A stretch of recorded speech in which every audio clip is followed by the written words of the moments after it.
ಇವತ್ತು ನಾವು ನಾಗಮಂಗಲದಲ್ಲಿರುವಂಥ ಮುಳ್ಕಟ್ಟಮ್ಮ ದೇವಿ ದೇವಸ್ಥಾನಕ್ಕೆ ಭೇಟಿ ಕೊಟ್ಟಿದ್ವಿ.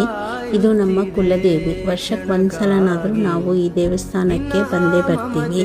ನಾನು ಈ ಕಂಟೆಂಟ್ ಜರ್ನಿ ಸ್ಟಾರ್ಟ್ ಮಾಡಿರೋದ್ರಿಂದ ಇವತ್ತು ನಿಮ್ಮೆಲ್ಲರಿಗೂ ನನ್ನ ಫ್ಯಾಮಿಲಿ, ಇನ್ಸ್ಟಾ ಫ್ಯಾಮಿಲಿ ಇದೆಯಲ್ಲ, ಅದು ಎಲ್ಲರಿಗೂ ಒಳ್ಳೆಯದಾಗಲಿ ಅಂತ ಪ್ರೇ ಮಾಡಿಕೊಂಡು ಈ ಒಂದು ವಿಡಿಯೋ ಮಾಡಿದ್ದೀನಿ.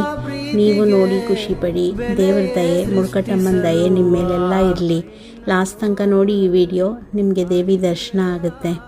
ಇದು ನಾಗಮಂಗಲದಲ್ಲಿದೆ. ಸರ್ಚ್ ಮಾಡಿದ್ರೆ ಸಾಕು, ನಿಮಗೆ ಗೂಗಲಲ್ಲಿ ಈ ದೇವಸ್ಥಾನದ ಅಡ್ರೆಸ್ ಸಿಗುತ್ತೆ. ದೇವಿ ತುಂಬ ಸತ್ಯವಂತೆ. ನಿಮಗೇನಾದರೂ ಮನಸ್ಸಲ್ಲಿ ಈಡೇರಬೇಕು ಆಸೆ ಅಂತ ಇದ್ದರೆ ಈ ದೇವಸ್ಥಾನಕ್ಕೆ ಒಮ್ಮೆ ಭೇಟಿ ಕೊಡಿ. ನಾನಂತೂ ತುಂಬ ನಂಬಿದ್ದೀನಿ ಮುಳ್ಕಟ್ಟಮ್ಮ ತಾಯಿನ. ಆ ತಾಯಿ ಎಲ್ಲರಿಗೂ ಒಳ್ಳೇದು ಮಾಡಲಿ. ಲೊಕೇಶನ್ ಬೇಕಿದ್ದರೆ ಕಮೆಂಟ್ ಮಾಡಿ, ನಾನು ಕಳಿಸ್ತೀನಿ. ಈ ದೇವಸ್ಥಾನ ನೀವು ವಿಸಿಟ್ ಮಾಡಿದರೆ ಅದನ್ನು ಕಮೆಂಟ್ ಮಾಡಿ, ನಿಮ್ಮ ಎಕ್ಸ್ಪೀರಿಯನ್ಸ್ ಹೇಗಿದೆ ಅಂತ.